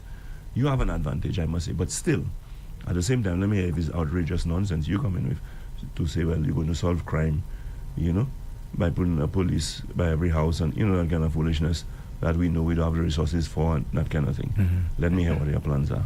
Would your leader, Mr. Chasney, be willing to be in a debate with maybe the Prime Minister? Would he be willing? I strongly believe that he would. And even before I get him to confirm or deny, I'm saying that outright, and I know he's probably listening. I'll be very disappointed in him if he doesn't. Mm-hmm. But I'm not a betting man as such, but if I'm to bet, I'll bet that he would agree. Do you think that our politicians are sufficiently mature, Mm-hmm. right, in their thinking and behavior, that they can sit next to each other and differ and be gentlemanly about it? Do you think that is I that is believe our possible? politicians are what we allow them to be. Okay, and if they know that we will not accept anything else but that, they would conform. Okay, and I'm telling you, for example, people like Philip J. Pierre lie on a daily basis. Well, that's an exaggeration, but he lie on a frequent, regular basis because he knows that's acceptable by St. Lucians. Okay, if he knew every time he does that it would cost him, he would have stopped by now. Okay, and I'm saying to St. Lucians, you are partly responsible for the disrespect that you're encountering from your government. Okay, and so I believe that they should. Now, when I listen to people like Tommy Descartes, I listen to people like Titus Sprayville, I listen to people like Stephen Favre, the newcomers, I listen to people like Benson Emile, Laura Jean-Pierre. In Grosley, we have Marcella Johnson, those people. Like someone said, they bring a breath of fresh air because they are more interested in the issues and they are coming with different approaches, new ideas. And that's what must happen. The parties must be refreshed with new ideas, with new blood, so that we can advance and go beyond where we are. Now, I'm not saying to you that because Philip J. Pierre in politics for 35 years, that he couldn't still lead. But it is to the extent that he's open to new ideas and embracing of different approaches and new initiatives that we can decide that we're going further with him. Because I personally believe Philip J. Pierre and Stevenson King have run the course. And that while they shouldn't be discarded totally, they should be on the fringes, probably providing guidance and advice, because there are some pitfalls that the newcomers with all their ideas may not necessarily be immediately conscious of and aware of, so we can avoid it. But are there certain risks to say, for example, Philip J. Pierre stepping out of active politics and so on? Are there risks to the party in general? Well, name the risk, Andre. That you may lose? You have the election? You have Sean, who I still consider to be a young man, and I hope when I say refer to those guys as young men, they don't take offense. Compared to me, they are young men, right? Mm-hmm. So I refer to Sean as a young man with experience, Andre. While he's still young, he also has experience. Mm-hmm. You understand what I'm saying? So you have people like that who were there, I mean, just think about it.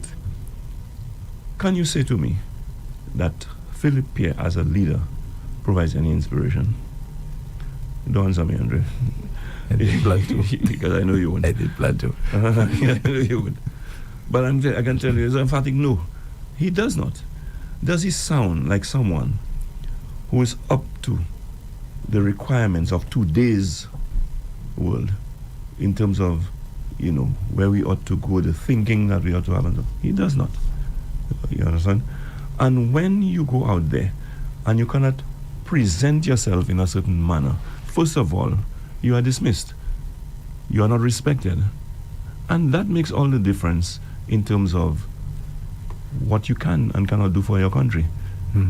Okay? Because a lot of it is about negotiations and all of those things. I mean, just look at the kinds of deals that this current government has struck for our people. The CIP thing. You're going to give a company 1 point something billion US dollars to build a hotel that will cost at most about $600,000. I mean, come on. I mean, there's just no justification for that. There's no logical explanation for it. Okay, you going to give a foreign company our port. You're going to lease our ports to them for possibly 40 years. Something we could do for ourselves. And even now, before they even start building the ports, they are getting $12.50 as head tax on the cruise passengers, and they are retaining $10 of it for themselves. And so that's sellout. Okay, that's a lopsided negotiations.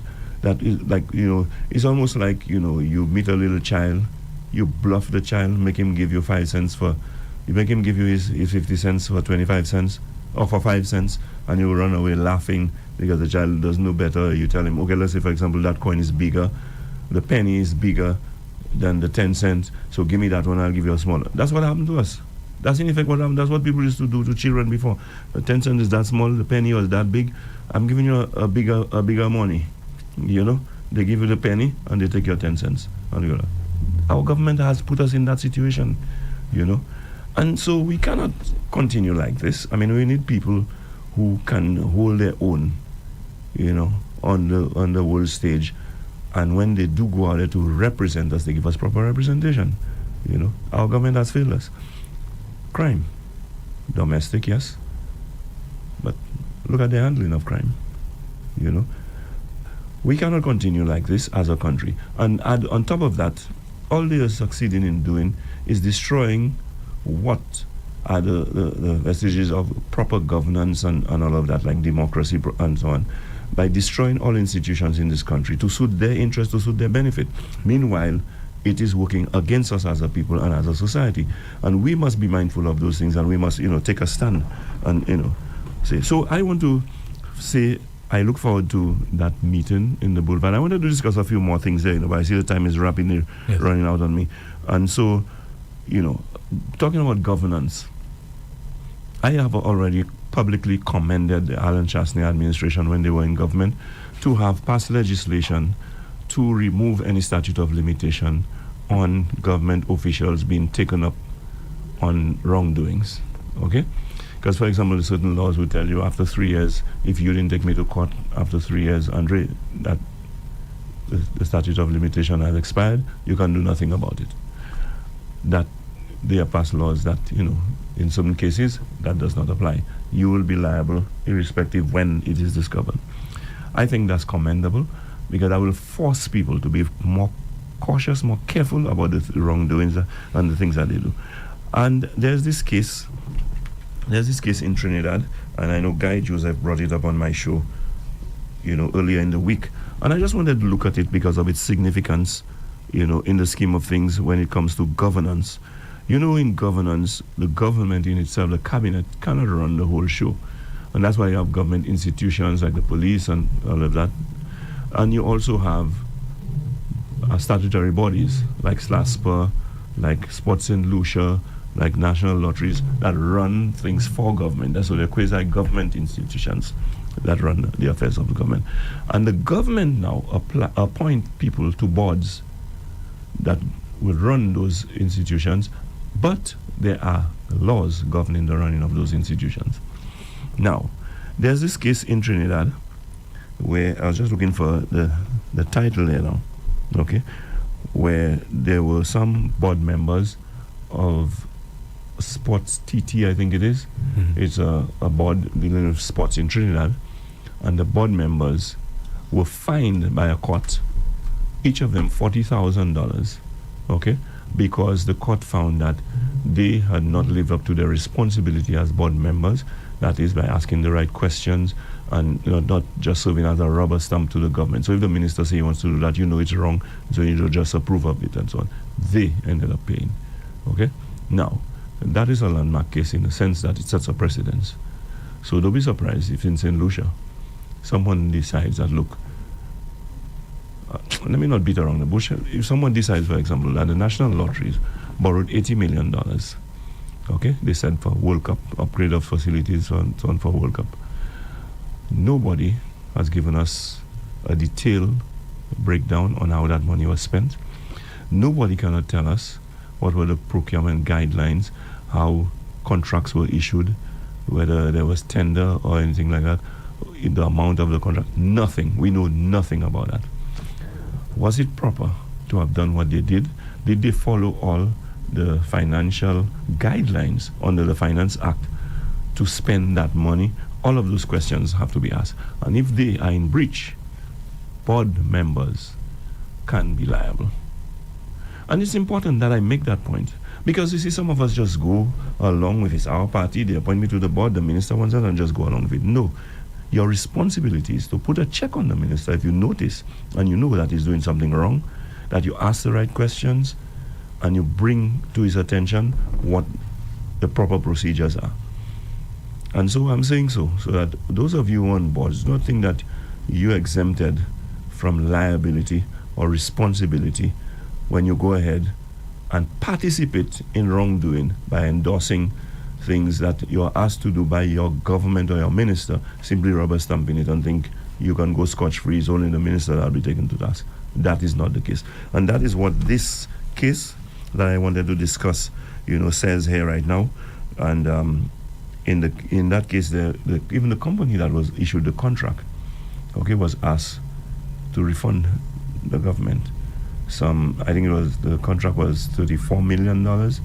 They had to refund $30 million because at the end of the court decided, well, they actually did certain things, so they had to refund $30 million. But the board members, among them, had to pay the court or pay to the government or the people of Trinidad and Tobago something like $560,000, which broke down, when you broke it down, it was each of them had to pay $40,000. So I think that these are the things we have to begin to enforce in St. Lucia for proper governance to take place. And when you have government officials telling you they're not answering questions, like the Prime Minister will say to a journalist, that's not your business. Emma Hippolyte will say, don't go there. That kind of thing. I mean, that's totally unacceptable. You see, and when I say it's unacceptable, I'm not saying so with any water in my mouth. We have a right to know. Okay? So we are demanding that you answer those questions. You are our servant, because they have gotten it all wrong. As if, who the hell are you to ask me that question? That's not your business, Andrew. No, that's not how it works. You are accountable to the people. And one of the channels to the people is the media. So if a journalist asks a question, he asks it on my behalf, Andre. Mm-hmm. And I take strong objection to that approach and so on.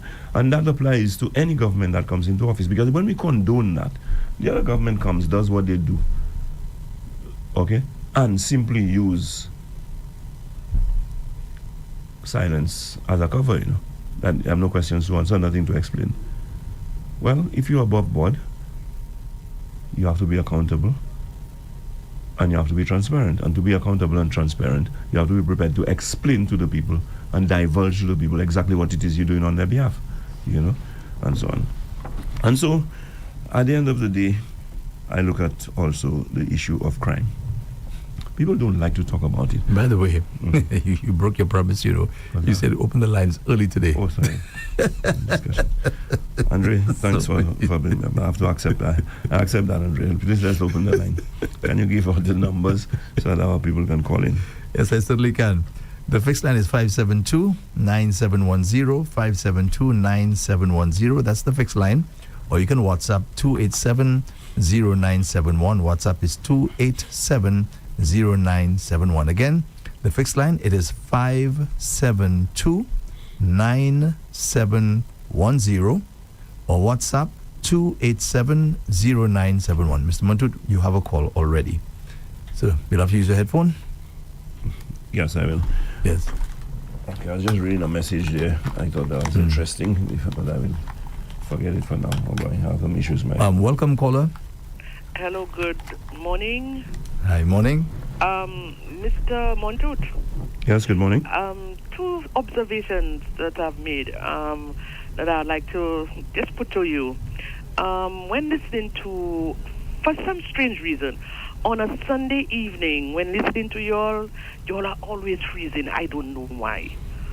The television just freezes. I don't know what's the cause of that.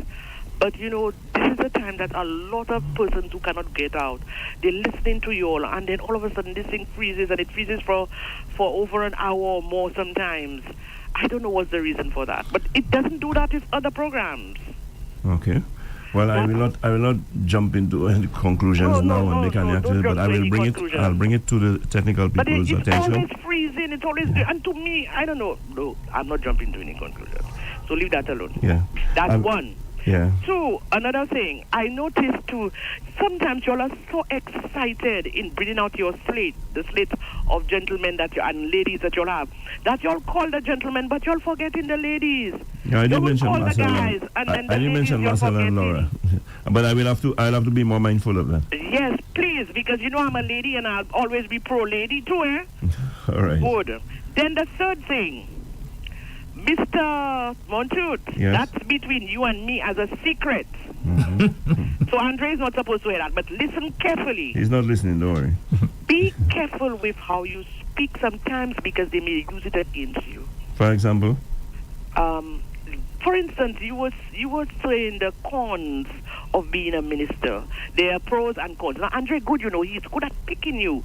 Andre is a smart fella. That's what he's there for. He's like a little toothpick, and he can just pick your little brain nicely in a slow, methodical way. Be careful. So sometimes when he's asking questions, you might find it not nothing, but sometimes it's deep. When you are answering, be careful, because you were saying that when persons go into politics, they're not going to be nice anymore and whatever. But I do understand. I'll tell you why. Because persons expect you to give them everything, and you cannot. Right. The little salary, it cannot do everything, but persons are expecting. And so you cannot please everybody. Because you cannot please everybody, some persons will go angry. Right. And they will say all kinds of things about you. And I do understand that. But be careful how you answer in those things, because they're going to turn it around and they're going to use it against you. No, I ain't One last thing, brother, is one last thing. Be careful that you all don't give a lot of information of how to fix problems. Because the other side waiting to hear what you're not going to say to fix certain problems. And if you all give them the answers that. all the time, they'll fix it all the time, and you all will not be. You understand what I'm saying? I don't totally agree with that. I'll tell you why. We have put out some ideas before that has been implemented by the St. Lucia Labour Party. But I don't have a problem with that, because you see, I want things to be better in my country. Yes, but they will not give you all the credit. They will take the credit for themselves. Well, and persons will tend to believe that it's their credit. Well, let the parties fight for the credit, but the more important thing is that I get the benefit. But I see what you're saying. I see what you're saying, that there's strategy in everything. But at the end of the day, I gave the UWP credit for offering suggestions to the government on fighting crime. And I wish they had taken it, because, I would be better off. I'd be safer in my country. Okay. After that, let them fight for the credit. You know what I'm saying? But once we get the benefit. Mr. Montoute, one last thing before, because I don't want to tie the line. One last thing. Tomorrow is emancipation, right? Right. Let us look at emancipation as a learning experience of respecting each other. Black, white, tall, short, fat, thin, yellow, pink, blue, hard hair, soft hair, long hair, short hair. Let us respect everybody. Okay? We have to learn from that experience. Yes, we went through certain things in slavery, but let us come out of it and show that we are now respecting each other. We've learned from that, we've passed that, and we're moving on. We are maturing and we're moving on, okay? Okay. So, Mr. Montoute, do have a wonderful day. Andre, yes. You see I gave you a good writing up there, Andre. I wonder about that, I wonder about that. You're a smart guy. And you do your things thoroughly smart. Have a good day. Bye-bye. Have a good day. Take care. You have another call? Yes. Good morning, caller. Welcome to Meet the Opposition. Go ahead. Make your contribution. Good morning, Mr. Corner. Good Yeah. morning. Good morning, sir. Good morning, Mr. Montoute. Good morning, sir. Yeah, listen, I've been listening to you very far in the diaspora. Oh. But Mr. Montoute, Yes, sir. when we talk about a caring government, and then we compare the two party, the SLP and the UWP, and based on what we have seen so far, right on our nose, I mean, we are seeing what is happening. Nobody doesn't have to tell us that the Labour Party is caring. And if you say that, you're a liar. If anybody say that, they're lying. Okay, that's your opinion. Let us- Okay, that's your opinion. So just state your opinion. Don't call people liar because they have a different opinion to you. Let us look at Because, what because if you do that, I'll quickly tell you what is a lie and who is a liar. No, but what I'm saying. No, if I will tell you. I'll tell you who is a liar and what is a lie. Anyway, That's an opinion, Anyway. so you're entitled to that opinion. But don't say those who don't believe that are liars. okay, let's move on. Yeah, move Let's look at this young lady that was having a baby. I think it was 7 and a month or thereabout. That was killed. Okay, and we are talking about caring. Did you hear any statement? I mean, from Home Affairs Minister, which is a lady, and so many of them in government. Did you hear anything strongly comes out to condemn this type of behavior No, and feel I didn't. sorry? I didn't know that I expect to. Now, I mean, with that crime situation that we have, this is a time when crime have almost taken over. In fact, pretty soon crime will take over St. Lucia. Because, and knowing very well, this government does not show any sign where they are serious enough, such as like leaders like Andrew Holness in Jamaica, to send a strong message out there to see whether they can tackle this thing heads on. But you're not seeing that. You're not seeing that happen. And every now and then, that question were to be posed to the Prime Minister. Sometimes I'm even sorry to call the Prime Minister anyway, to Mr. Pierre. He's laughing. So that's a joke. We're talking about people losing their lives at random. And the that's very instructive, the fact that he laughs at serious questions. Like that, when Andre asked him about Tyson, he laughed. These are the things he laughs at. Now, I'm telling you, caller, he's laughing at us. That's what he's doing. Laughing at us. And then quickly, you mentioned Tyson. I'm following that investigation. I really want to hear something serious about that dog. Good luck to you, caller. I know God there, but I can tell you what to expect. Good luck to you if you hear anything about it.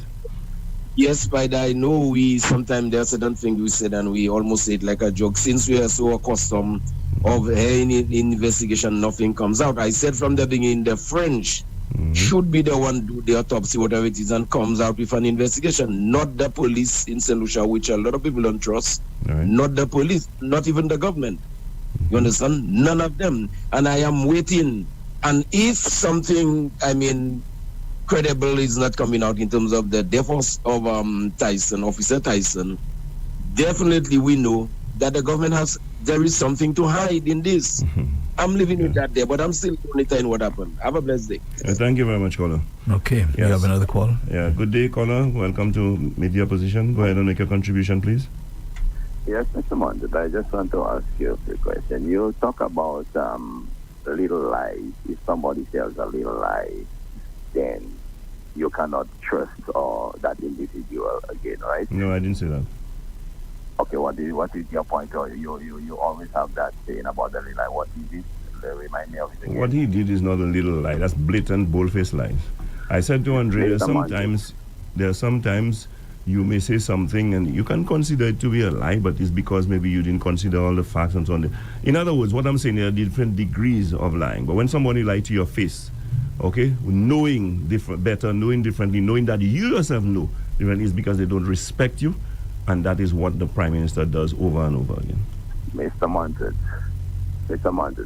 I want to remind you of a few lies, and you would realize that the same time in the House, they had to play something to Mr. Shastney, right? A lie. They said there's several times Mr. Shastney has said lies and has been debunked in the House of Parliament.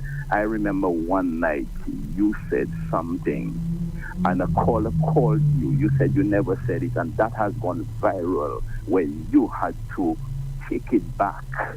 You had to take it back. Well, if I said I never said it, why would I take it back? No, but you said you never said it. No, I but never said. When the caller reminded you of what was said. Can you let me respond? Okay. What's that? I said let me respond. First of all, you have to look at context. Secondly, when I was talking on a show and the caller called and said that I said so. I said so because I had not said so on the show, but I realized he was making reference to something I said at a public meeting. Okay, then I said, well, if I said so at the public meeting, that is not what I meant, and I explained myself. No, that is different. Hold on. That is different to someone saying something, saying that he did not say it. You prove to him that he said it, and he's still denying that he said it. That's very different. But Mr. Montoute, let's get real. Let's get real. Well, you need to get real.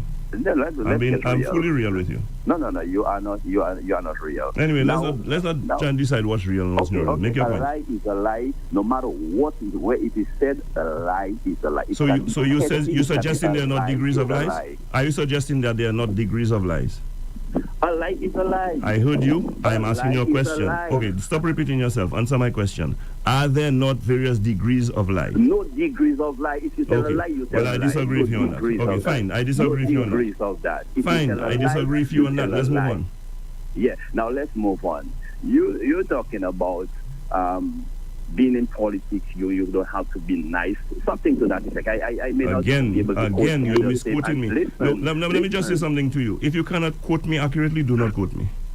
Because you are misquoting me again. I'm just paraphrasing. No, when you paraphrase, it's supposed to reveal the gist of what I said. I did not say that. What did you say about being nice in politics? I said many things about not being nice in politics, including but you're not letting me answer the question. Including, well, I know you have an agenda, they send you and you have to go through your list, but listen to as well. You're going to learn. If you listen, you're going to learn. If you listen, you are going to learn. That's the thing about you. You want to speak all the time and you don't stop to listen. No, but that so let me answer your question. Have the problem because let me answer your whenever question. A caller is there, you think that they have an agenda and you're going to. So you don't have an agenda? Well, I have an agenda. I'm a St. Lucian. I have an agenda. You don't have an agenda? Exactly. Why are you trying to deny that you have an agenda? Anyway, I know you have an agenda. Can you let me answer you? Let me make the call and I'll listen to you on air. Let me just make my point and I'll listen to you. Okay, go ahead. And you've been for a while, so make it fast. Okay, that doesn't make sense because you're thinking that everybody has an agenda. Of course I do believe everybody has an agenda. I want you to tell the world. I do believe that everybody has an agenda, including me. I want you to tell the world that in 4 years, there is not one thing, and we understand your agenda, there is not one thing good that Mr. Pierre has done for St. Lucia in 4 years. I want you to tell the world that. So why would you want me to do that? One thing. Why would you want me to do that? Let me ask you rather, is there anything that you can commend Mr. Pierre on for 4 years? Is there any one thing that you can mention that Mr. Pierre has done good for 4 years? Caller, there must be things that. Let me just say something to you. Can you pinpoint one of them? Well, could you be quiet so I can answer you? Let me just answer you this way. Even a broken clock is right on 2 occasions every day. Okay? That should answer your question. Okay, give us that one time that Mr. Pierre has been right in 4 years. Just one. I'm asking you, just one. I thought you would be coming with the. Let me just say something to you. I can give you 101. Okay, all right. So why are you asking me for one then? Okay, so why are you asking me for one? If you can give 101, why are you asking me for one? You are not prepared to pinpoint to you everything Mr. Pierre has done in 4 years. That's not true. That's not true. You've never heard that from me, though. Tell us one thing. I've never heard. I'm talking about the things that he has done. Because there are people like you who want to seem to suggest that everything he's done is good. I am here to highlight the things that I know that are not good. So while you are highlighting the good, I'm highlighting the failures. No. Like how he's handling crime, for example, the disaster he has been as Minister of national security, and how crime has escalated under his watch to reach record levels in this country, and that he has no answers for it, how he has allowed the cost of living to be so oppressive to St. Lucians, saying that he couldn't do nothing because cost of living. Okay, I'm sorry to disturb. We have to end the show. Right. I'm sorry about that, caller. We have to end the show. All right. Yes, Mr. Montoute. Yeah. So, and just let me say something there. I want to make clear to the caller. I've never tried to pretend that I don't have an agenda. I've made it clear that I do. Okay, and I make no apologies about the agenda that I have. The agenda that I have is to promote the United Workers' Party because I believe that they are the better party, and to highlight the shortcomings and the failures of the St. Lucia Labour Party, the reasons why I do not support them. And at the end of the day, I think they have demonstrated, and it is clear for all to see, that they have been a disaster and a failure, and that St. Lucia deserves better, and that Alan Chasney, as leader of the United Workers' Party, has assembled a formidable team of men and women. I must say women, Andre. Men and, because the lady warned me, men and women who have what it takes to bring St. Lucia back on a track of progress and development, and that provides hope to us as a nation. And I implore all St. Lucians to consider that seriously, to ensure that they put themselves in a position that they can vote on election day to bring the United Workers' Party back into office for saving St. Lucia. So I want to thank you, Andre. I want to thank all our listeners and our callers, and I want to wish all of you a very enjoyable holiday weekend. Emancipation Day. Yes. Emancipation Day. Right? Thank you very much, Mr. Montoute. And this has been Meet the Opposition, heard on Rev-Up St. Lucia every Thursday from 9 a.m. to 11 a.m. So join Mr. Montoute next week Thursday, same time, same station, for another Meet the Opposition. This is where I end my stint here on Rev-Up for today, Thursday, the 31st of July, the last day in the month of July. Thanks for listening. We have Kina coming on next. Have yourself a great day. So long.